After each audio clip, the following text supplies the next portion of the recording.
अजातशत्रु का क्षमा मांगना। भगवान गौतम बुद्ध के चमत्कारों और उनके शांत स्वभाव को देखकर अजातशत्रु का हृदय परिवर्तित हो गया। उसने भिक्षु देवदत्त को बंदी बनाकर बंदीगृह में डाल दिया और अपनी माता तथा पत्नी के साथ भगवान बुद्ध की शरण में जा पहुंचा। मुझे क्षमा कर दें प्रभु। अजातशत्रु ने गौतम बुद्ध के चरण पकड़कर क्षमा मांगी। मैं भिक्षु देवदत्त के बहकावे में आ गया था। मैंने आपकी स्नेह वाणी को समझने में भारी भूल की। मुझे क्षमा करें, अन्यथा मैं यहीं आपके चरणों में अपना जीवन उत्सर्ग कर दूंगा। अजातशत्रु को पश्चाताप के आंसू बहाते देखकर भगवान तथागत ने उसे क्षमा कर दिया और उसकी माता तथा पत्नी सहित उसे बौद्ध धर्म में दीक्षित कर दिया। प्रभु, मैं उस देवदत्त का क्या करूं? अजातशत्रु ने उनसे पूछा। मैंने उसे बंदीगृह में डाल दिया है, उसे छोड़ दो। अजातशत्रु भगवान बुद्ध ने कहा, जो पाप उसने किए हैं उसके लिए वह स्वयं ही एक दिन पश्चाताप करेगा। अजातशत्रु ने देवदत्त को बंदीगृह से मुक्त कर दिया, परंतु उसे अपने किए पर जरा भी पश्चाताप नहीं हुआ। एक रात उसने स्वयं ही तथागत गौतम को खत्म करने की योजना बनाई। उसने अपने नाखूनों में भयानक विष लगा लिया और तथागत के सम्मुख पहुंचा। वह चाहता था कि वह तथागत के चरणों को अपने घातक विष लगे नाखूनों से घायल कर देगा, जिससे नाखूनों का विष तथागत के शरीर में प्रवेश कर जाएगा और उनकी मृत्यु हो जाएगी। बदला लेने की ऐसी नीच श्रेणी की योजना उसने बनाई थी। वह तथागत से बोला, भ्राताश्री, मैं अपने किए पर बहुत पछता रहा हूं। मैं आपके चरण स्पर्श करके प्रायश्चित करना चाहता हूं।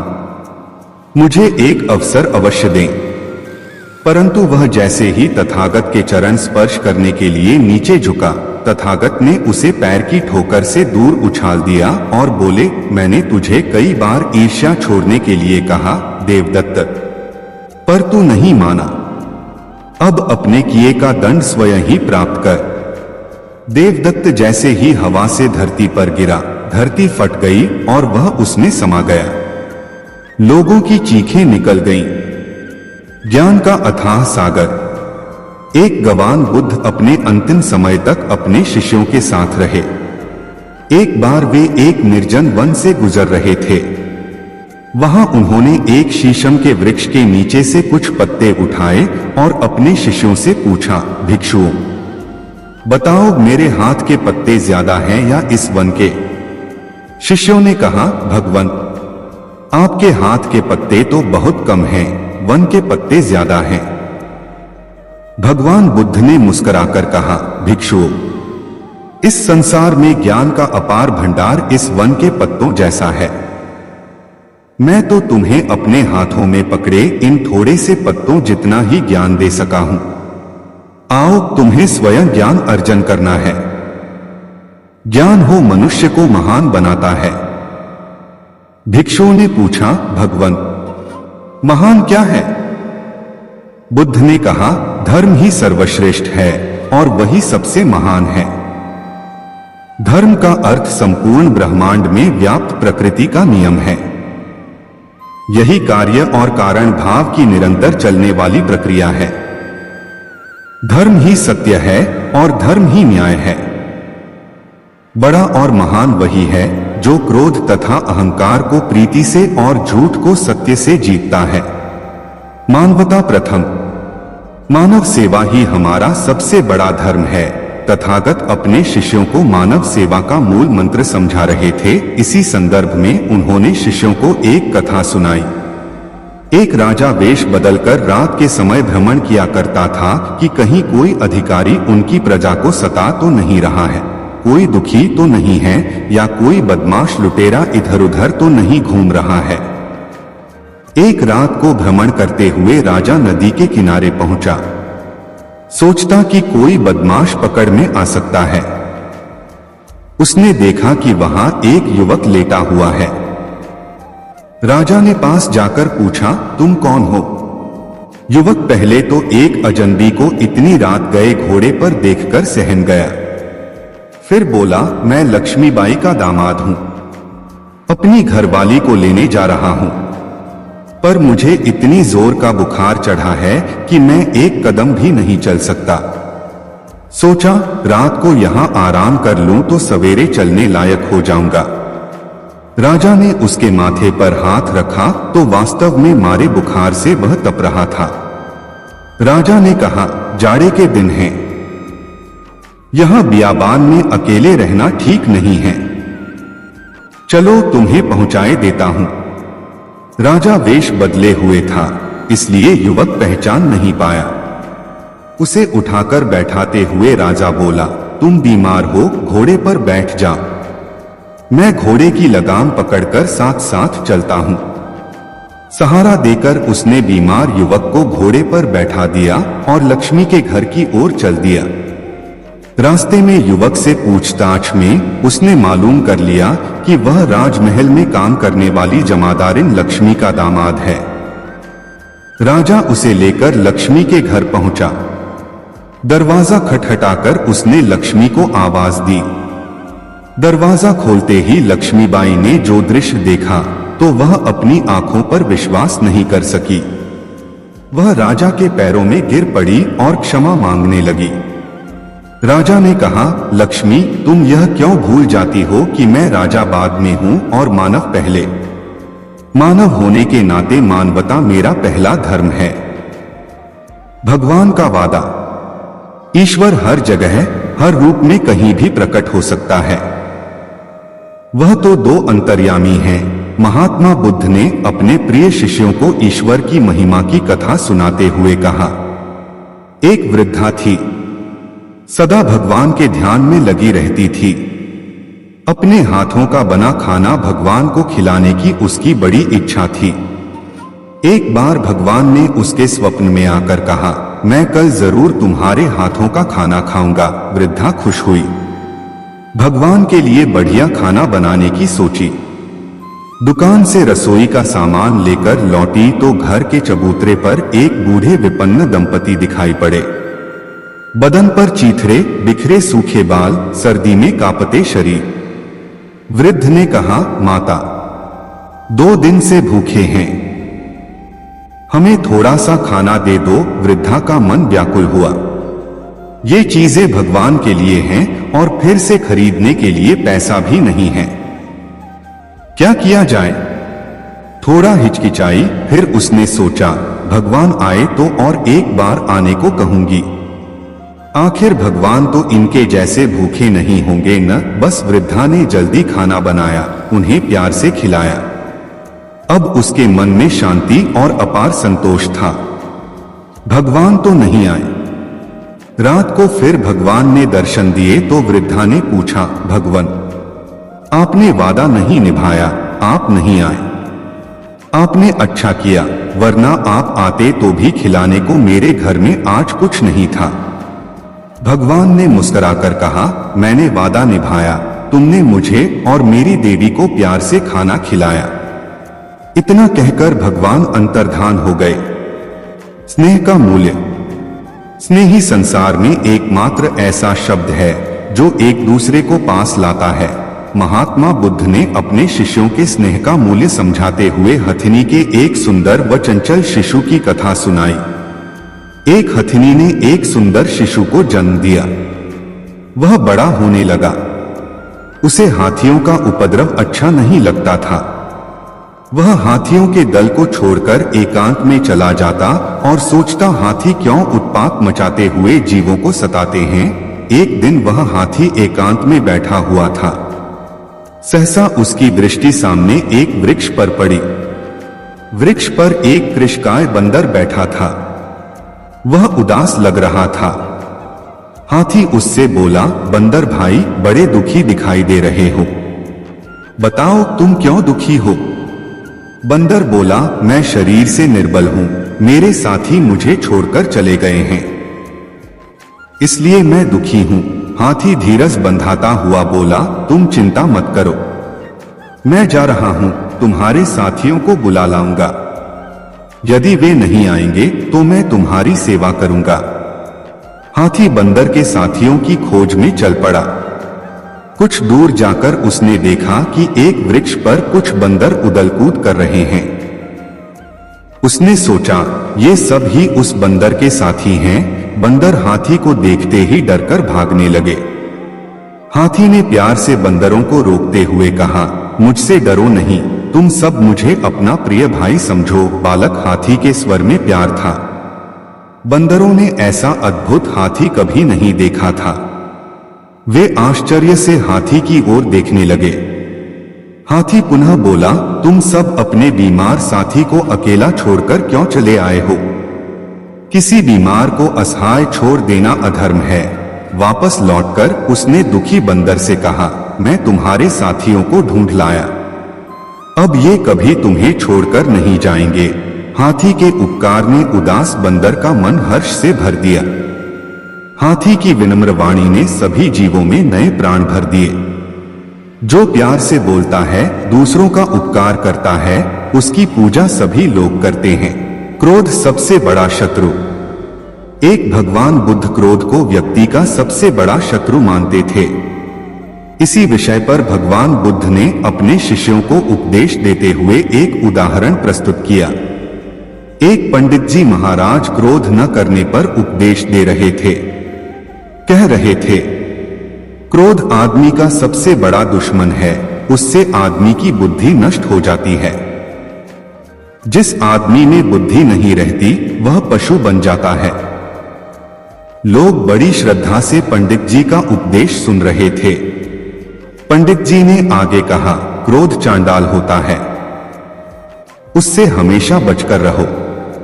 भीड़ में एक और एक जमादार बैठा था, जिसे पंडित जी प्रायः सड़क पर झाड़ू लगाते हुए देखा करते थे। अपना उपदेश समाप्त करके जब पंडित जी जाने लगे तो जमादार भी हाथ जोड़कर खड़ा हो गया। लोगों की भक्ति भावना से फूले हुए पंडित भीड़ के बीच में से आगे बढ़ रहे थे। इतने में पीछे से भीड़ का रेला आया और पंडित जी गिरते गिरते बचे। इस धक्के में वे गए। फिर क्या था, उनका पारा चढ़ गया। बोले, दुष्ट, तू ये 69/167 मरा।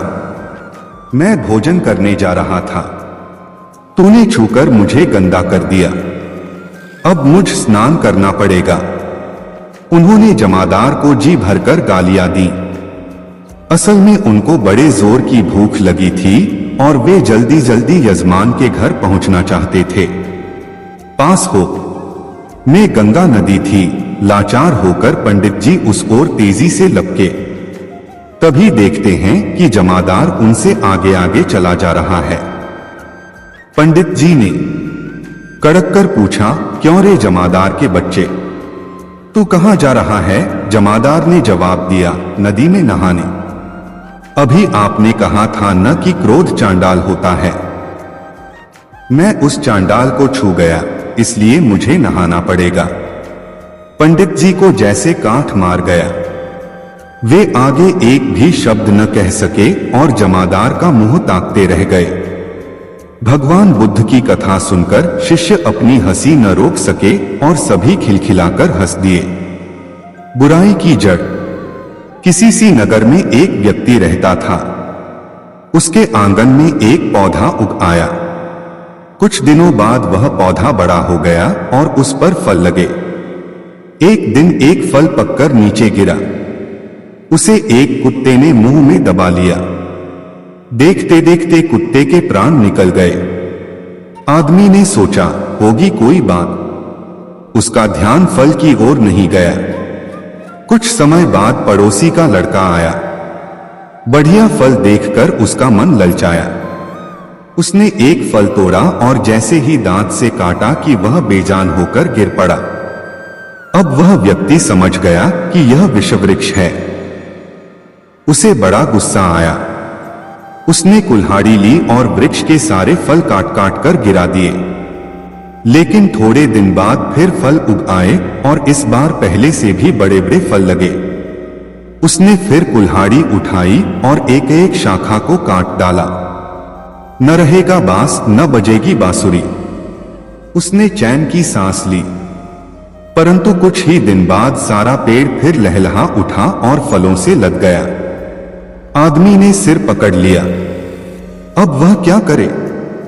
वह व्यक्ति बुद्ध की शरण में गया और सारा हाल कह सुनाया। सारा हाल सुनकर बुद्ध ने कहा, तुम बड़े भोले हो। तुमने फल तोड़े, शाखाएं काटी, पर यह नहीं सोचा कि जब तक जड़ रहेगी, पेड़ रहेगा, तब तक फल आते रहेंगे। तुम चाहते हो कि इस बला से छुटकारा मिले तो इसकी जड़ को काटो।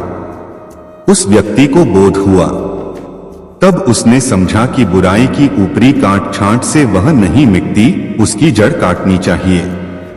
उसने कुल्हाड़ी लेकर पेड़ की जड़ को काट दिया और हमेशा के लिए चिंता से मुक्त हो गया। अज्ञानता का परिणाम। ज्ञान हमेशा व्यक्ति को प्रसन्न रखता है और अज्ञानता व्यक्ति के दुखों का कारण बन जाती है।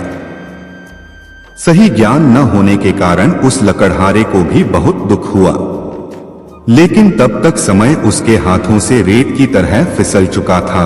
बुद्ध ने शिष्यों को एक लकड़हारे की कथा सुनाते हुए कहा, एक दिन एक राजा जंगल में आखेट के लिए गया तो मार्ग भूल गया। देर हो गई। भूख और प्यास से व्याकुल होने लगा। तभी देखा कि जंगल में एक लकड़हारा लकड़ियां काट रहा है। बहुत से पेड़ कट चुके हैं, थोड़े से बाकी हैं। उन्हीं में से एक पेड़ की शाखाओं को नीचे गिरा रहा है। राजा ने उसके पास जाकर कहा, भाई, मैं बहुत भूखा हूं, बहुत प्यास लगी है, तुम्हारे पास खाने को कुछ है क्या? लकड़हारे ने कहा, है, आओ बैठो। दूर उधर एक बावड़ी है, मैं वहां से पानी लाता हूं। तुम यह रोटी खाओ। और पोटली से निकालकर एक मोटी सी रोटी उसने राजा के सामने रख दी। थोड़ा सा शाक भी था। राजा ने उसको खाया। लकड़हारे का लाया हुआ पानी पिया। शांत होकर कहा, मैं अमुक स्थान का राजा हूं, मार्ग भूल गया हूं। लकड़हारे ने मार्ग बतला दिया। राजा ने कहा, कष्ट के समय तुमने मेरी सहायता की। यदि तुमको कभी आवश्यकता पड़े तो मेरे पास आ जाना, मैं तुम्हारी सहायता करूंगा। कुछ दिन व्यतीत हो गए। धीरे धीरे वन में सभी वृक्ष समाप्त हो गए। लकड़हारा लकड़ी काटकर इनके कोयले बनाकर बेचता था। अब वह अपनी जीविका चलाए तो कैसे? वह बहुत दुखी हो गया। दुखी चित्त से राजा के पास पहुंचा। सेवकों ने राजा को सूचना दी कि लकड़हारा आपसे मिलना चाहता है। राजा को स्मरण हो आया कि हां, उसने एक लकड़हारे को सहायता देने का वचन दिया था। एक दिन उसने मेरे प्राण बचाए थे, बोला, उसको मेरे समीप लाओ। सेवक लकड़हारे को राजा के सामने ले आए। राजा ने पूछा, क्यों भाई लकड़हारे, क्या बात है? उदास क्यों हो? लकड़हारे ने उत्तर दिया, महाराज, जिस वन में से लकड़ियां काटता था वह समाप्त हो गया। अब जीविका का मेरे पास कोई साधन नहीं है। आपकी शरण में आया हूं कि कोई वन मिले तो मैं भूखा मरने से बच जाऊं। राजा ने कहा, तुम्हारी समस्या का समाधान अवश्य ही होगा। उसके चले जाने के पश्चात अपने मंत्रियों को बुलाकर परामर्श किया कि इस लकड़हारे को क्या दिया जाए। परामर्श करने के पश्चात निर्णय हुआ कि शहर के दक्षिण में राजा का चंदन के वृक्षों का जो वन है वह लकड़हारे को दे दिया जाए। पदाधिकारियों को बुलाया गया। चंदन के वृक्षों का वह वन लकड़हारे के नाम कर दिया और उसको सूचना दे दी गई। कई वर्ष व्यतीत हो गए। राजा एक दिन अपने महल में बैठा था कि लकड़हारे का ध्यान आया। प्रसन्नता के साथ उन्होंने सोचा, अब तो लकड़हारा बहुत धनी हो गया होगा, कई भवन तथा महल बनवा लिए होंगे, इसलिए चलकर उसे देखना चाहिए। राजा अपने मंत्रियों को साथ लेकर उस वन में गया जो लकड़हारे को दिया था, किंतु वहां कोई वन ही न था, न चंदन का कोई वृक्ष। राजा ने घबराकर अपने मंत्रियों से पूछा, अरे वह वन कहाँ है जो लकड़हारे को दिया था? किसी और स्थान पर होगा, तुम मुझे अन्य स्थान पर ले आए हो। मंत्रियों ने पदाधिकारियों की ओर देखा। पदाधिकारियों ने कागजों की ओर छानबीन करके बोले, महाराज, वह जंगल तो इसी स्थान पर था। राजा ने कहा, फिर वह गया कहाँ? खोज करने पर कुछ दूरी पर चंदन के कुछ वृक्ष दिखाई दिए। उनके बीच में बैठा हुआ लकड़हारा भी दिखाई दिया, निराश, उदास, विचारमग्न। राजा ने उसके पास जाकर पूछा, अरे तू चिंता में क्यों है? लकड़हारे ने प्रणाम करके कहा, अन्नदाता, आपकी कृपा से इतने वर्ष तो कट गए, अब ये कुछ पेड़ रह गए हैं। थोड़े दिनों में ये भी समाप्त हो जाएंगे। सोचता हूं इसके पश्चात क्या करूंगा। राजा ने आश्चर्यपूर्वक कहा, वृक्ष तो थोड़े से रह गए हैं, शेष वृक्षों का क्या किया? लकड़हारा बोला, नित्य लकड़ी काटता हूं, कोयला बनाता हूं और बाजार में जाकर बेच देता हूं। राजा ने दुख के साथ कहा, अरे भाग्यहीन, यह तुमने क्या किया? यह चंदन की लकड़ी थी, जलाकर कोयला क्यों बना दिया? लकड़हारा बोला, चंदन की लकड़ी क्या होती है? राजा बोला, अच्छा होता यदि तू जानता। अभी 2-3 हाथ लकड़ी काट लो और इसको बाजार में ले जाओ। हां, कोयला न बनाना इसका। लकड़हारे ने वैसा ही किया। एक दुकानदार ने देखा, लकड़ी तो असली चंदन की है और लकड़हारा है गवार। बोला, क्या लेगा इसका? लकड़हारे ने पूछा, तुम क्या दोगे? दुकानदार ने कहा, 1 रुपया। लकड़हारा आश्चर्य में चिल्लाकर बोला, क्या 1 रुपया? उसका तात्पर्य था कि इस छोटी सी लकड़ी का 1 रुपया। दुकानदार समझ गया कि यह जानता है, बोला, 2 रुपए। लकड़हारा और आश्चर्य से चिल्लाकर बोला, 2 रुपए। दुकानदार ने घबराकर कहा, अच्छा 4 रुपए। लकड़हारा चिल्लाया, अच्छा 4। कुछ ही दूरी पर एक दुकानदार खड़ा था। उसने देखा कि पहला दुकानदार एक मूल्यवान वस्तु को कौड़ियों के भाव खरीद रहा है। उसे पुकारकर कहा, अरे इधर आ, मैं 10 रुपए दूंगा। लकड़हारे ने जब 10 का नाम सुना तो सिर पकड़कर बैठ गया। चिल्ला उठा, ढाढ़े मारकर रोने लगा। अब उसे ज्ञात हुआ कि जिस लकड़ी को वह कोयला बनाकर बेचता रहा, कितनी मूल्यवान थी और कितनी बड़ी संपत्ति का उसने विनाश कर दिया। उस लकड़हारे की मूर्खता पर आपको करुणा आती है।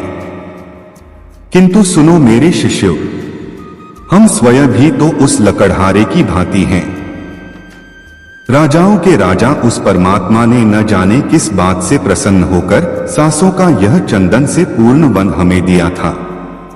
हमने कुत्सित वासनाओं, घृणा, पाप की अग्नि से जलाकर इसे भस्मसात कर दिया। कितने मूल्यवान हैं ये सांस, यह हमने समझा ही नहीं।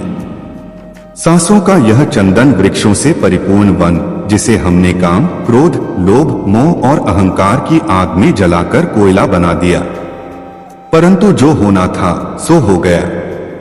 अब तो चंदन के जो थोड़े से वृक्ष, थोड़े से वर्ष रह गए हैं, इस जीवन के शायद थोड़े महीने, आओ इन्हीं का उचित उपयोग करें। यत्न करें कि तुम्हारा लोक और परलोक सुधर जाए। ईर्ष्या अग्नि। बहुत समय पहले की बात है, एक नगर में राजा बाबू नाम का एक सेठ रहता था। धर्म की ओर उसकी बहुत रुचि थी। कितने ही मंदिर उसने बनवाए। एक पाठशाला बनवाई जिसमें विद्वान सन्यासी पढ़ते थे। राजा बाबू का एक अन्य सेठ लक्ष्मीचंद से झगड़ा था, जो जमीन के संबंध में था। झगड़ा बढ़ते बढ़ते न्यायालय में पहुंचा। अभियोग चलने लगा। कई वर्ष अभियोग चलता रहा। राजा बाबू अभियोगों को भी लड़ते थे और अपने काम भी करते थे। उनकी बनवाई हुई पाठशाला में प्रत्येक रात्रि को कथा होती थी। राजा बाबू सर्वदा उसे सुनने जाते। कथा सुनते सुनते उनको संसार से वैराग्य उत्पन्न हो गया। तथागत से पूछकर वे आश्रम में रहने लगे। एक कमरे में पड़े रहते। खाना घर से आ जाता, वे खा लेते और जाप करते रहते। बहुत समय बीत गया। एक दिन उन्होंने बुद्ध से कहा, यदि आपकी कृपा हो तो संन्यास ले लूं? बुद्ध ने कहा, नहीं राजा बाबू, अभी तुम सन्यास के योग्य नहीं हुए। राजा बाबू ने सोचा, मैं घर पर नहीं जाता, परंतु मेरी रोटी तो घर से आती है। अब घर से रोटी नहीं मंगाऊंगा, यही एक नौकर रख लूंगा, वही बना दिया करेगा। ऐसा ही किया उन्होंने।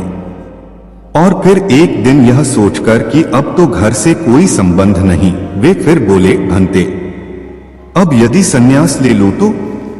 बुद्ध ने कहा, नहीं, अभी समय नहीं आया। राजा बाबू ने सोचा, मैं अभी नौकर से रोटी बनवाता हूं, इसीलिए तथागत नहीं मानते, यह भी छोड़ दूंगा, भिक्षा मांगकर खाऊंगा और आराम की सब वस्तुएं भी छोड़ दूंगा। तब ऐसा ही किया उसने। सुबह के समय नगर में जाता, भिक्षा मांगकर लाता और सारा दिन आत्मचिंतन में मस्त होकर बैठा रहता। बहुत समय बीत गया। फिर प्रार्थना की बुद्ध से, भंते, मुझे सन्यास लेने दीजिए। बुद्ध ने सोचकर कहा, अभी नहीं राजा बाबू। राजा बाबू आश्चर्यचकित कि अब क्या कमी रह गई। सोचकर देखा और फिर अपने आप को कहा, मैं सभी जगह मांगने गया हूं, परंतु सेठ लक्ष्मीचंद के यहां मांगने नहीं गया। इसलिए शत्रुता की पुरानी भावना अब भी मेरे हृदय में बसी हुई है। इस भावना को छोड़ देना होगा। दूसरे दिन प्रातःकाल ही सेठ लक्ष्मीचंद के मकान पर पहुंच गया। जाकर अलख जगाई, भगवान के नाम पर भिक्षा दो। सेठ लक्ष्मीचंद के नौकरों ने राजा बाबू को देखा तो दौड़ दौड़ सेठ के पास गए। हांफते हुए बोले, सेठ जी, राजा बाबू आपके यहां भीख मांगने आया है। लक्ष्मीचंद आश्चर्य से बोला, यह कैसे हो सकता है? तुम्हें भ्रम हुआ है, कोई और होगा। नौकरों ने कहा, नहीं सेठ जी, वह राजा बाबू ही है। यदि आप कहें तो खाने में विष मिलाकर दे दें, सर्वदा के लिए झगड़ा ही समाप्त हो जाएगा।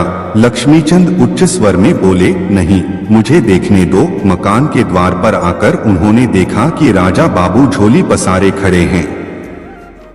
राजा बाबू ने उन्हें देखा और झोली फैलाकर बोले, सेठ जी, भिक्षा। लक्ष्मीचंद दौड़कर आगे बढ़े, चिल्लाकर बोले, राजा बाबू को अपनी छाती से लगा लिया उन्होंने।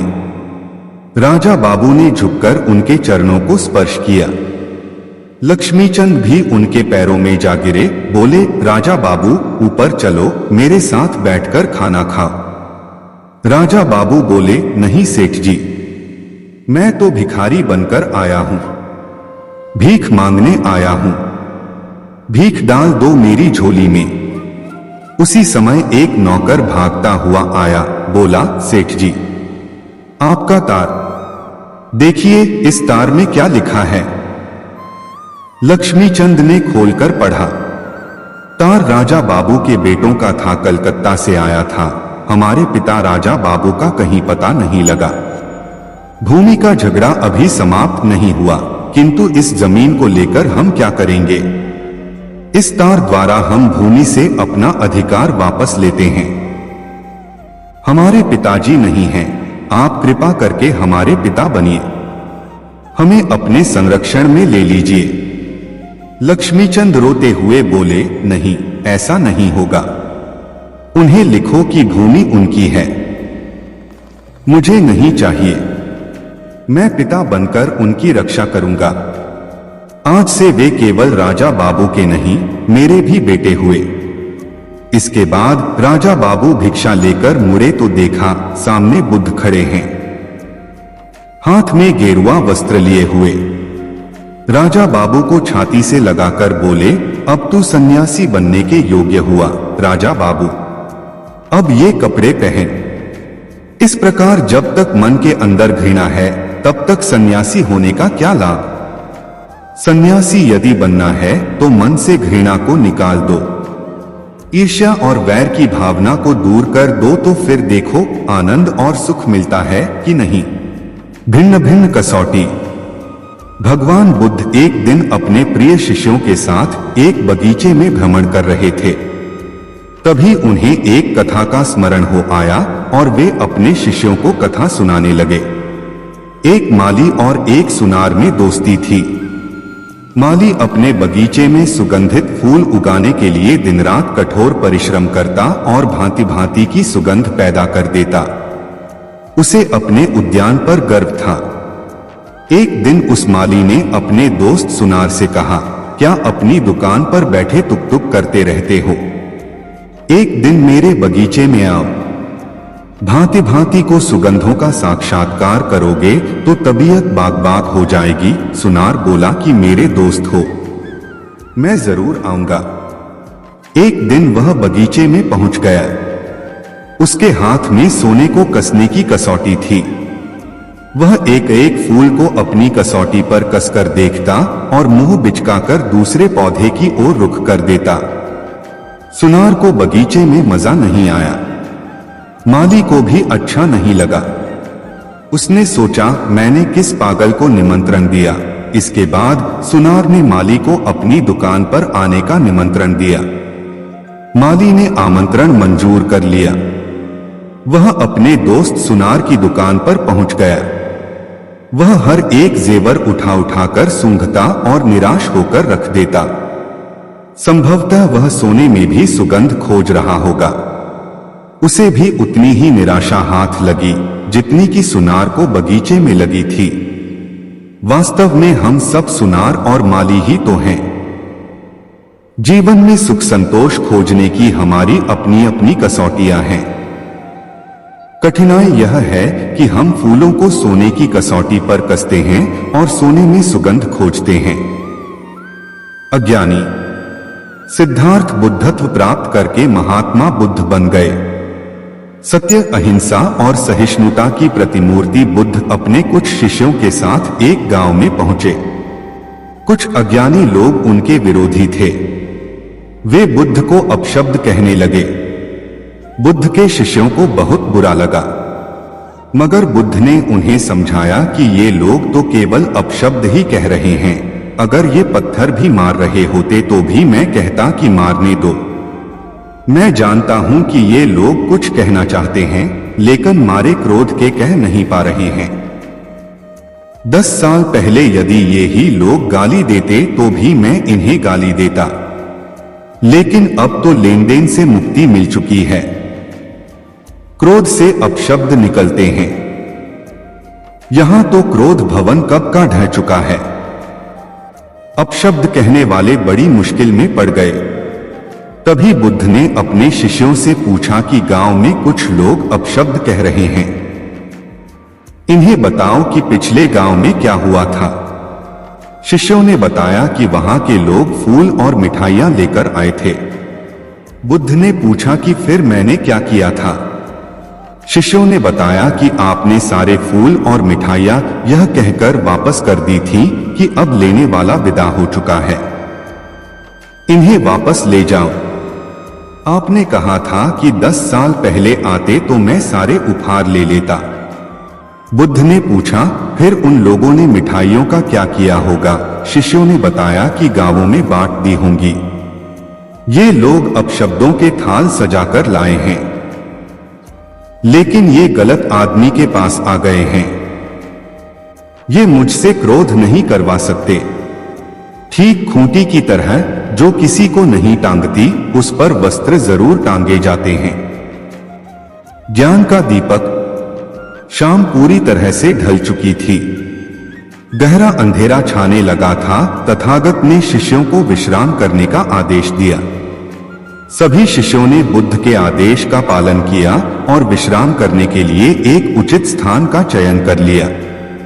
इससे पहले सभी निद्रा में लीन होते, बुद्ध को एक अद्भुत कथा याद आई जो उन्होंने अपने शिष्यों को सुनाई। यह कथा तब की है जब पृथ्वी पर हर जगह प्रकाश नहीं था, अग्नि नहीं थी, चारों ओर अंधेरा ही अंधेरा था। एक गांव के लोग सदैव अंधकार में ही रहते थे, लेकिन फिर भी उनके मन में अंधेरे को दूर करने की इच्छा थी। उन लोगों ने बहुत उपाय किए, मंत्र श्लोक पढ़े, बूढ़े साइनों से सलाह ली। जब सब बेकार चला गया तो एक दिन बैठकर अंधेरा भगाने की समस्या पर सामूहिक चर्चा की। आम सहमति से फैसला हुआ कि गांव के सब लोग अंधेरे को टोकरियों में भरकर फेंकें, उसे गहरी खाई में डाल दें। एक न एक दिन तो उसका अंत होकर ही रहेगा। यह बात इतनी उचित लगी कि गांव के सारे लोग अंधेरे को टोकरियों में भर भर कर खाई में फेंकने लगे। दिन, महीने, साल, युग बीत गए। पीढ़ियां दर पीढ़ियां टोकरी भर भर कर अंधेरे को खाई में फेंकती रहीं, लेकिन न तो अंधेरा गया और न वह खाई ही भरी। लोग ऊब गए, हार गए। साल दर साल हर व्यक्ति अंधेरे को टोकरी में भरकर फेंकता रहा। अंधेरे को फेंकना एक प्रथा बन गई। फिर एक नई पीढ़ी आई, उसे यह रिवाज निरर्थक लगा। उस पीढ़ी का एक नौजवान एक दूसरे गांव की सुंदरी से प्यार करने लगा। वह उसकी दुल्हन बनकर गांव में आ गई। पहले ही दिन उसको सास, ननद, ससुर, जेठ, देवर आदि सब उसके पीछे पड़ गए कि गृह प्रवेश बाद में करना, पहले 5 टोकरे अंधेरा उस खाई में फेंको। वह हंसने लगी। उसने अपने वस्त्रों की गांठ में से एक सफेद चीज निकाली। अपने मायके से लाया दीपक निकाला। 2 पत्थर रगड़कर अग्नि प्रज्वलित की। दिया बाती, तेल और अग्नि के मेल से उजाला हो गया। लोग देखते ही रह गए। दिया जला, अंधेरा दूर हो गया। उस दिन से उन लोगों ने अंधेरे को फेंकना छोड़ दिया, क्योंकि वे दिया जलाना सीख गए थे। सच्चा पथ। किसी घने जंगल में गौतम बुद्ध का आश्रम था। आश्रम में उनके साथ 5 शिष्य भी रहते थे। बुद्ध प्रतिदिन अपने शिष्यों को ज्ञान की विभिन्न बातें बताया करते थे। ज्ञान की बातें सुनकर शिष्यों को यह अभिमान हो गया कि वे भी किसी महात्मा से कम नहीं हैं। शिष्य जब भी गांव या शहर में जाते तो कई दुष्ट लोग उन पर तरह तरह के ताने कसा करते और कई तरह से रिझाया व सताया भी करते। एक दिन शिष्यों ने बुद्ध से कहा, भंते, हम लोग जब भी गांव या शहर में जाते हैं तो दुष्ट लोग हमें क्यों सताते हैं? यह सुनकर बुद्ध ने मंद मंद मुस्कुराते हुए कहा, मेरे प्रिय शिष्यों, जब पौधा जमीन से निकलता है तो वह नन्हा पौधा ही कहलाता है। यदि पौधा यह सोचे कि वह एक विशाल वृक्ष है तो ऐसा सोचना उसकी सरासर मूर्खता है। यह जवाब सुनकर शिष्य बोले, भंते, हम समझे नहीं, आखिर आप कह क्या रहे हैं? बुद्ध बोले, तुम मेरे शिष्य हो, लेकिन तुम्हें इस बात का अभिमान हो गया है कि तुम किसी महात्मा से कम नहीं हो, लेकिन महात्मा बनने के लिए अभी तुम्हें सांसारिक ज्ञान की कई सीढ़ियों का सफर तय करना है। इन सीढ़ियों पर चढ़ते चढ़ते तुम्हें हितैषियों और अहित करने वाले दुष्टों के भेद का ज्ञान भी हो जाएगा। अर्थात किसी की भलाई करने पर प्रसन्न न होगे और किसी के कष्ट देने पर दुखी भी न होगे। उस समय तुम सही अर्थों में संत कहलाने के अधिकारी होगे। बाहरी जगत का मोह त्याग कर आंतरिक जगत में विचरण करने वाला व्यक्ति ही एक सच्चा संत बन सकता है। बाकी केसरिया वस्त्र धारण कर या सिर मुंडवाकर बाहरी जगत के प्रपंचों में फंसा व्यक्ति ढोंगी हो सकता है, संत नहीं। यह सुनकर शिष्यों ने अभिमान की धारणा त्याग दी और संत बनने के लिए बुद्ध के कहे अनुसार सत्पथ पर चलने लगे। लोभ का परिणाम। कभी कभी लोभ व्यक्ति को इतना अंधा बना देता है कि उसे अपने जीवन की भी परवाह नहीं रहती। ऐसी ही एक कथा सुनाते हुए भगवान बुद्ध ने अपने शिष्यों से कहा, एक बार देश में भीषण अकाल पड़ा। पशु पक्षी और मनुष्य भूखों मरने लगे। एक स्थान पर पक्षियों का एक दल रहता था। जब मरने की नौबत आ गई तो दल का राजा बोला, चलो उड़कर पहाड़ पर चलें, पहाड़ पर कुछ न कुछ खाने को मिल जाएगा। पक्षियों का दल पहाड़ की ओर उड़ चला। पहाड़ पर कुछ घास तो मिली पर अन्न नहीं मिला। पक्षियों के दल में एक लोभी भी था। एक रात उसने सोचा, पहाड़ के नीचे चलकर देखना चाहिए, शायद कहीं खाने को अनाज मिल जाए। वह पहाड़ के नीचे आ पहुंचा। सूर्योदय होने पर अन्न खोजने लगा। सहसा उसकी नजर शहर की ओर जाने वाली एक सड़क पर गई। वह यह देखकर प्रसन्न हो उठा कि वहां से कुछ बैलगाड़ियां आ रही हैं, जिन पर बोरियां लदी हुई हैं। पक्षी ने सोचा, अवश्य ये अनाजों को ही बोरियां होंगी। पेट भर खाऊंगा और इकट्ठा भी कर लूंगा। बैलगाड़ियों पर अनाजों की ही बोरियां लदी हुई थीं। पक्षी ने चोंच से बोरियों में छेद कर दिए। अनाज के बहुत से दाने सड़क पर गिर गए। पक्षी ने पेट भर दाने खाए और अपने दल में जा मिला। दल के पक्षियों ने पूछा, कहीं खाने के लिए अनाज दिखाई पड़ा? लोभी पक्षी ने कहा, अनाज तो दिखाई पड़ा था, लेकिन खाने को नहीं मिला। अनाज के पास कई शिकारी खड़े थे। दूसरे दिन भी उसने ऐसा ही किया। ऐसे में वह यह भूल गया कि सड़क पर दूसरी बैलगाड़ी भी आ सकती है। सहसा पीछे से दूसरी बैलगाड़ी आ गई और वह बैलों के पैरों से कुचलकर मर गया। पक्षियों का दल जब उसे खोजने निकला तो देखा पक्षी मरा पड़ा था। राजा को समझते देर नहीं लगी कि इसे अनाज के बारे में पता था, लेकिन यह अपने साथियों के साथ विश्वासघात करना चाहता था। लोभ के कारण इसकी मृत्यु हुई। अहंकार का त्याग। दिन एक राजा भगवान बुद्ध के पास आया। बुद्ध के आश्रम में बहुत भीड़ थी। राजा ने आग्रह किया कि वह एकांत में कुछ कहना चाहता है। बुद्ध बोले, मूदो नयन कठोर को नाही, सर्वत्र एकांत है। यही बोलो। राजा ने कहा कि मैं संन्यास लेना चाहता हूं। बुद्ध गंभीर हो गए। वे बोले कि तुम्हें संन्यास्त होने के लिए दीक्षा के पहले मेरी एक शर्त का पालन करना होगा। राजा ने आश्वस्त किया कि जब दीक्षा लेनी है और संन्यास्त होना है तो सब शर्तें मंजूर हैं। बुद्ध ने आदेश दिया कि अपने कपड़े उतारो, जूते उतारो, नग्न हो जाओ। अपनी राजधानी के राजमार्गों पर स्वयं को जूते मारते हुए चक्कर लगाकर आओ। राजा ने वही किया। वह नग्न होकर स्वयं को जूते मारता हुआ राजधानी की सड़कों पर दौड़ने लगा। उसके चले जाने पर शिष्यों ने बुद्ध से कहा कि जब हम दीक्षा लेने आए थे तब तो आपने ऐसी कठोर शर्त नहीं लगाई थी। आप तो स्वयं करुणावतार हैं, फिर राजा के साथ ऐसा कठोर व्यवहार क्यों? बुद्ध बोले, जब तुम लोग संन्यास लेने आए तो तुम्हारे अहंकार बहुत बड़े नहीं थे, सो तुमसे भिक्षाटन करवाकर ही काम बन गया। यह तो राजा है, इसका अहंकार बहुत बड़ा है, इसलिए महारोग की दवाई भी अधिक शक्तिशाली होती है। राजा जब इस दशा में अपने ही प्रजाजनों के सामने से गुजरेगा तो उसका अहंकार चूर चूर हो चुका होगा। राजा ने शाम तक शर्त पूरी कर ली और बुद्ध के चरणों में आकर साष्टांग हो गया। भंते, मुझे दीक्षा देकर अब तो संन्यास्त करें। बुद्ध ने राजा के सिर पर मुकुट रखा और कहा कि अब तुम्हें संन्यास लेने की जरूरत ही नहीं है। जाओ और कर्ता भाव छोड़कर साक्षी भाव से राज करो। अब तो तुम राजर्षि हो चुके हो। कर्म की महिमा।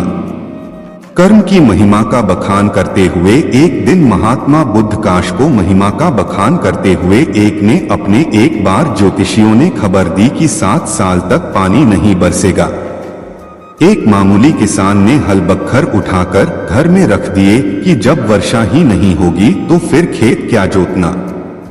3 दिन घर से खाली बैठे बैठे वह ऊब गया। सोचा कि अगर 7 साल तक खेत में जुताई नहीं की तो कहीं हल बख्तर चलाना ही न भूल जाऊं। यह सोचकर उस किसान ने हल बख्तर उठाया और खेत जोतने लगा। वह खुश था कि पानी बरसे न बरसे, लेकिन मैं अपना काम करता रहूं तो कम से कम खेती का अभ्यास तो बना रहेगा। यही सोचते सोचते जब वह खेत जोत रहा था तभी आसमान में एक बदली दिखाई दी। अभी तक ऐसी अनेक बदलियां बिना बरसे ही निकल चुकी थीं। इसलिए उस किसान ने अब बदलियों की ओर आंख उठाकर देखना भी बंद कर दिया था। लेकिन इस बदली ने तो किसान को ही पुकार लिया। उसने कहा, अरे ओ मूर्ख, तूने सुना नहीं कि 7 साल तक पानी नहीं बरसेगा? क्या तू इस भविष्यवाणी से अनजान है? क्या कर रहा है यह?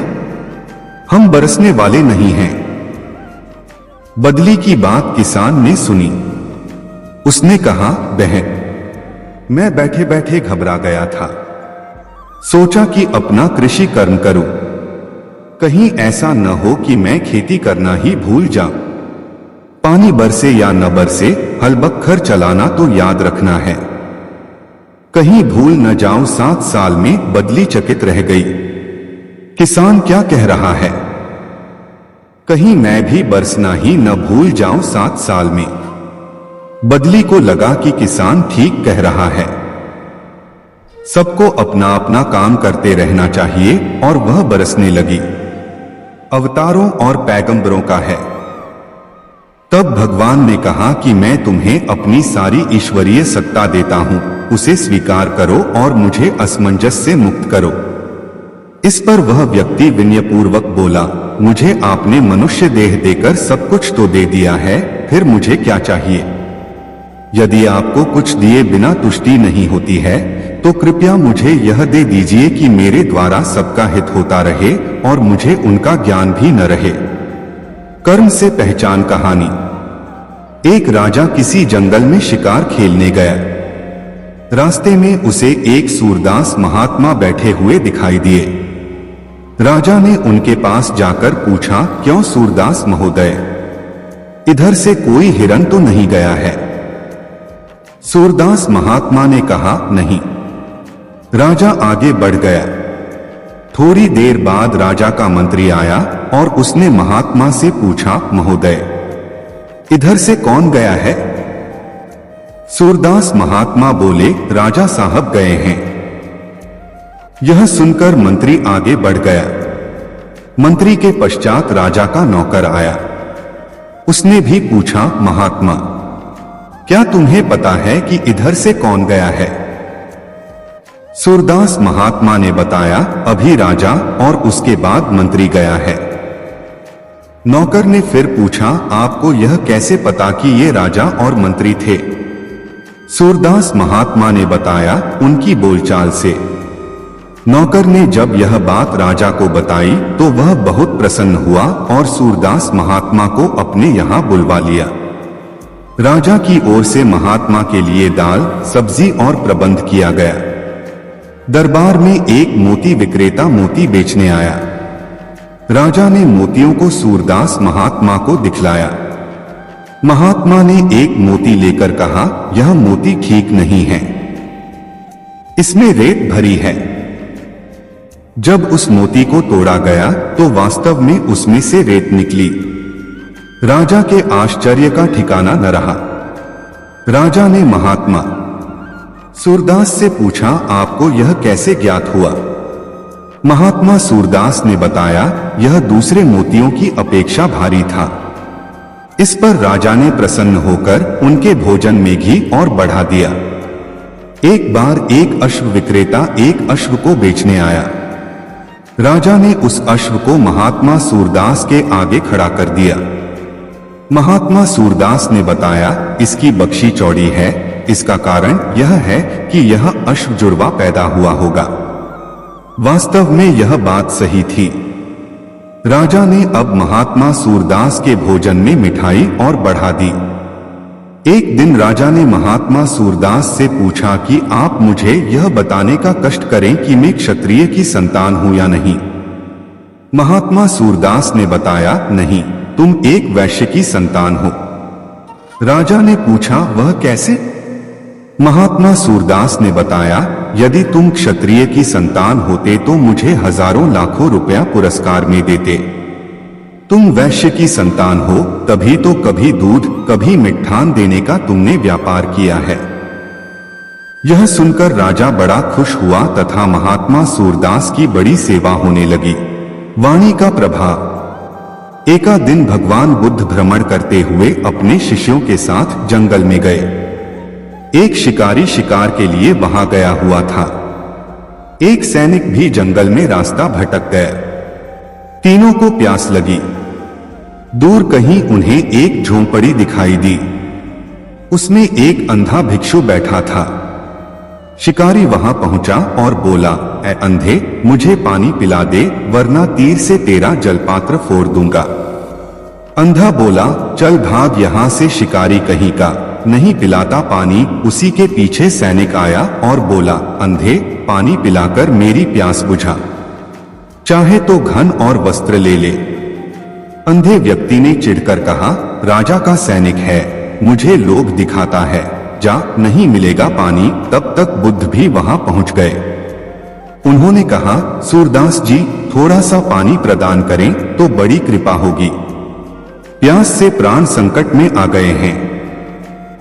अंधा बोला, मेरा सौभाग्य है कि आप मेरी कुटिया में पधारे, लीजिए, जल ग्रहण कीजिए। पानी पीकर बुद्ध ने कहा, आप देख नहीं सकते, फिर यह कैसे जान गए कि पहले आया व्यक्ति शिकारी, दूसरा सैनिक तथा तीसरा मैं एक साधु है।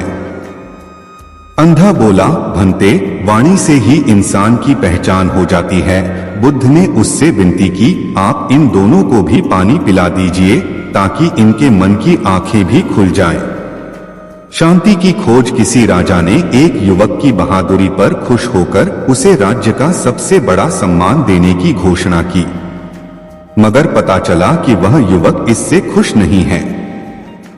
राजा ने उसे बुलवाया और पूछा, युवक, तुम्हें क्या चाहिए? तुम जो भी चाहो मैं तुम्हें देने के लिए तैयार हूं। तुम्हारी बहादुरी और साहस इन पुरस्कारों से बहुत ऊपर है। इस पर उस युवक ने जवाब दिया, महाराज, क्षमा करें, मुझे मान सम्मान, पैसा और पद नहीं चाहिए, मैं तो सिर्फ मन की शांति चाहता हूं। राजा ने सुना तो वह बहुत मुश्किल में पड़ गया। उसने कहा, तुम बड़ी अजीब चीज मांग रहे हो, जो चीज मेरे पास ही नहीं है वह मैं तुम्हें कैसे दे सकता है। फिर कुछ सोचकर राजा बोला, हाँ, मैं एक महापुरुष को जानता हूं, शायद वे तुम्हें मन की शांति दे सकें। राजा स्वयं उस युवक को लेकर महापुरुष के आश्रम में गया। वे महापुरुष कोई और नहीं, स्वयं भगवान बुद्ध थे, जो अद्भुत रूप से शांत और प्रसन्न थे। राजा ने बुद्ध से प्रार्थना की कि वे युवक को मन की शांति प्रदान करें। राजा ने उन्हें यह भी सफाई दी कि युवक ने अपनी असाधारण बहादुरी के लिए यही पुरस्कार मांगा है, मगर मैं खुद ही शांत नहीं हूं, फिर भला उसे कैसे शांति दे सकता हूं? इसलिए इसे आपके पास लेकर आया हूं। इस पर बुद्ध बोले, राजन, शांति ऐसी संपदा नहीं है जिसे कोई ले या दे सके, उसे तो स्वयं ही पाना होता है। उसे न तो कोई दूसरा दे सकता है और न वह दूसरों से छीनी जा सकती है। शांति तो स्वयं ही पाई जा सकती है, उसे कोई और नहीं दे सकता। सत्य से दूर बार महात्मा बुद्ध ने अपने एक शिष्य पर प्रसन्न होकर उसे पारसमणि देने का वचन दिया। नियत स्थान पर बुलाकर बुद्ध ने शिष्य को उस स्थान पर खुदाई करने को कहा। खोदने पर वहां एक लोहे की डिब्बी मिली। बुद्ध ने शिष्य को बताया कि इसी में वह पारसमणि है जो किसी भी धातु से छूने पर उसे सोने में बदल देगी। शिष्य ने काफी अध्ययन किया था। उसने सोचा कि यदि डिब्बी में पारस पत्थर होता तो कम से कम यह लोहे की डिब्बी तो सोने की बन ही गई होती। इसलिए बुद्ध के विदा होते ही उसने वह डिब्बी बेकार जानकर फेंक दी। जमीन पर गिरने से डिब्बी खुल गई और उसमें रखा हुआ पत्थर छिटककर कहीं खो गया। लेकिन छिटकते समय उसका स्पर्श डिब्बी की बाहरी सतह से हो गया, सो डिब्बी सोने की हो गई। आश्चर्य से जब शिष्य ने निकट जाकर देखा तो उसे मालूम हुआ कि डिब्बी के अंदर पारसमणि को रखने के लिए कपड़े का अस्तर लगाया गया था, इसलिए उसका सीधा स्पर्श डिब्बी से नहीं हो पाया था और वह सोने की नहीं बन पाई थी। शिष्य को बहुत पछतावा हुआ। हम सब ज्ञान को, सत्य को पाने का साधन समझते हैं, लेकिन कई बार अपने तर्क ज्ञान के कारण ही हम सत्य से दूर हो जाते हैं। शिष्य अपने अधिक ज्ञान के कारण ही सत्य, पारसमणि से वंचित रह गया। एक बार भगवान बुद्ध जेतवन विहार में रह रहे थे। भिक्षु चक्षुपाल भगवान से मिलने के लिए आए थे। उनके आगमन के साथ उनकी दिनचर्या, व्यवहार और गुणों की चर्चा भी हुई। भिक्षु चक्षुपाल अंधे थे। एक दिन बिहार के कुछ भिक्षुओं ने कुछ मरे हुए कीड़ों को चक्षुपाल की कुटी के बाहर पाया और उन्होंने चक्षुपाल की निंदा करनी शुरू कर दी कि उन्होंने इन जीवित प्राणियों की हत्या की। भगवान बुद्ध ने निंदा कर रहे उन भिक्षुओं को बुलाया और पूछा कि क्या तुमने भिक्षु को कीड़े मारते हुए देखा है? उन्होंने उत्तर दिया, नहीं। इस पर भगवान बुद्ध ने उन साधकों से कहा कि जैसे तुमने उन्हें कीड़ों को मारते हुए नहीं देखा, वैसे ही चक्षुपाल ने भी उन्हें मरते हुए नहीं देखा और उन्होंने कीड़ों को जानबूझकर नहीं मारा है, इसलिए उनकी भर्त्सना करना उचित नहीं है। भिक्षुओं ने इसके बाद पूछा कि चक्षुपाल अंधे क्यों हैं? उन्होंने इस जन्म में अथवा पिछले जन्म में क्या पाप किए? भगवान बुद्ध ने चक्षुपाल के बारे में कहा कि वे पूर्व जन्म में एक चिकित्सक थे। एक अंधी स्त्री ने उनसे वादा किया था कि यदि वे उसकी आंखें ठीक कर देंगे तो वह और उसका परिवार उनके दास बन जाएंगे। स्त्री की आंखें ठीक हो गईं, पर उसने दासी बनने के भय से यह मानने से इनकार कर दिया। चिकित्सक को तो पता था कि उस स्त्री की आंखें ठीक हो गई हैं। वह झूठ बोल रही है। उसे सबक सिखाने के लिए या बदला लेने के लिए चक्षुपाल ने दूसरी दवा दी। उस दवा से महिला फिर अंधी हो गई।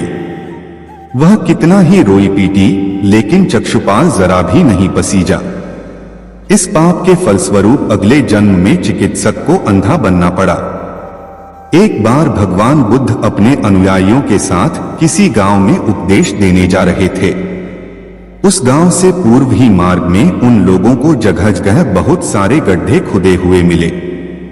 बुद्ध के एक शिष्य ने उन गड्ढों को देखकर जिज्ञासा प्रकट की, आखिर इस तरह गड्ढे का खुदे होने का तात्पर्य क्या है? बुद्ध बोले, पानी की तलाश में किसी व्यक्ति ने इतने गड्ढे खोदे हैं।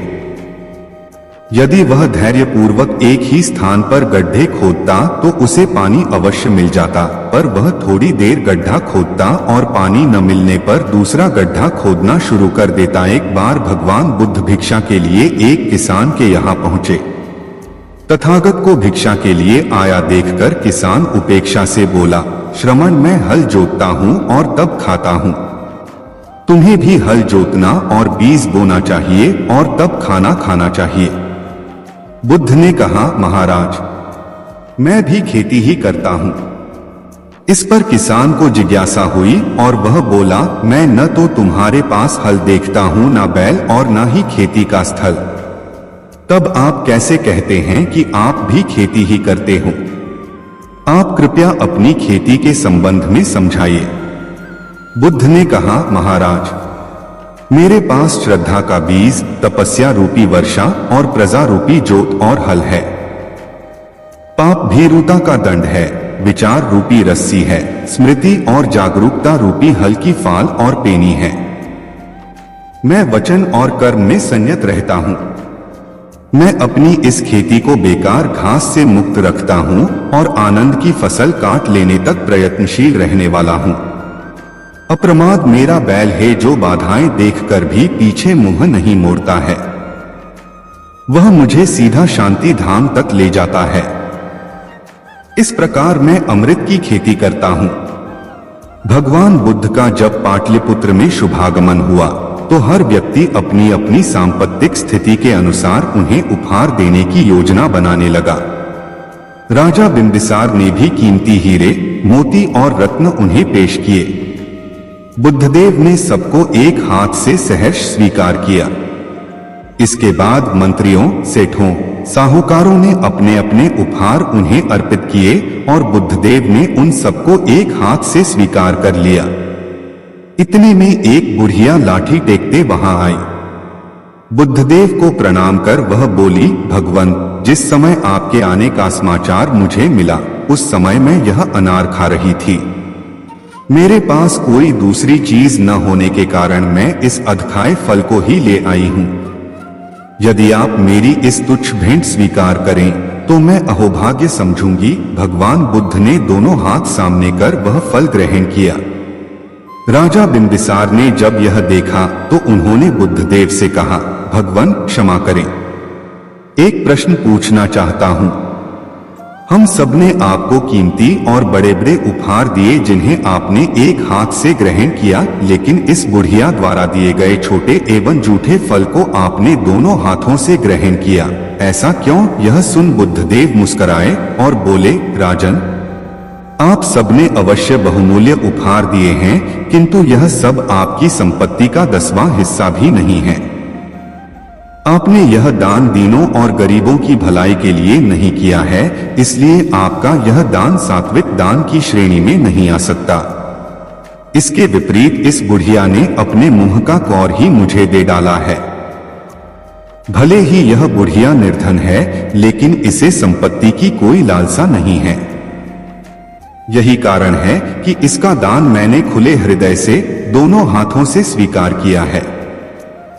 आज एक और नई प्रेरक और ज्ञानवर्धक भगवान बुद्ध की लेकर आए हैं। दोस्तों, गौतम बुद्ध 563 ईसा पूर्व 483 ईसा पूर्व को महात्मा बुद्ध, भगवान बुद्ध, सिद्धार्थ व शाक्यमुनि नाम से भी जाना जाता है। आज के भगवान बुद्ध की प्रेरक कहानी के का टॉपिक उत्तम व्यक्ति कौन। कहानी छोटी है मगर बहुत कुछ सिखा सकती है, इसलिए आशा करते हैं आप इसे पूरा जरूर पढ़ेंगे। तो चलिए अब शुरू करते हैं इस बेहतरीन कहानी को। बहुत पुरानी बात है। गौतम बुद्ध एक शहर में प्रवास कर रहे थे। उनके कुछ शिष्य भी उनके साथ थे। उनके शिष्य एक दिन शहर में घूमने निकले तो उस शहर के लोगों ने उन्हें बहुत बुरा भला कहा। शिष्यों को बहुत बुरा लगा और वे वापस लौट गए। गौतम बुद्ध ने जब देखा कि उनके सभी शिष्य बहुत क्रोध में दिख रहे हैं तो उन्होंने पूछा, क्या बात है, आप सभी इतने तनाव में क्यों दिख रहे हैं? तभी एक शिष्य क्रोध में बोला, हमें यहाँ से तुरंत प्रस्थान करना चाहिए। जब हम बाहर शहर में घूमने गए तो यहाँ के लोगों ने बिना वजह हमें बहुत बुरा भला कहा। जहाँ हमारा सम्मान न हो वहाँ हमें एक पल भी नहीं रहना चाहिए। यहाँ के लोग सिर्फ दुर्व्यवहार के सिवा कुछ जानते ही नहीं हैं। गौतम बुद्ध ने मुस्कुराकर कहा, क्या किसी और जगह पर तुम सद्व्यवहार की अपेक्षा रखते हो? दूसरा शिष्य बोला, इस शहर से तो भले लोग ही होंगे। तब गौतम बुद्ध बोले, किसी जगह को सिर्फ इसलिए छोड़ देना गलत होगा कि वहां के लोग दुर्व्यवहार करते हैं। हम तो संत हैं, हमें तो कुछ ऐसा करना चाहिए कि जिस स्थान पर भी जाएं, उस स्थान को तब तक न छोड़े जब तक अपनी अच्छाइयों से वहां के लोगों को सुधार न दें। हम जिस भी स्थान पर जाएं वहां के लोगों का कुछ न कुछ भला करके ही वापस लौटें। हमारे अच्छे व्यवहार के बाद वह कब तक बुरा व्यवहार करेंगे? आखिर में उन्हें सुधरना ही होगा। वास्तविकता में संतों का कार्य तो ऐसे लोगों को सुधारना ही होता है। सही चुनौती वो है जब हम विपरीत परिस्थितियों में खुद को साबित कर सकें। ये सभी बातें सुनकर बुद्ध के प्रिय शिष्य आनंद ने प्रश्न किया, उत्तम व्यक्ति किसे कहते हैं? इस पर बुद्ध ने जवाब दिया, जिस प्रकार युद्ध में बढ़ता हुआ हाथी चारों तरफ के तीर सहते हुए भी आगे बढ़ता जाता है, ठीक उसी तरह उत्तम व्यक्ति भी दूसरों के अपशब्दों को सहते हुए अपना कार्य करता रहता है। खुद को वश में करने वाले प्राणी से उत्तम कोई और नहीं हो सकता। गौतम बुद्ध की बात शिष्यों को अच्छी तरह से समझ में आ गई और उन्होंने वहां से जाने का इरादा त्याग दिया।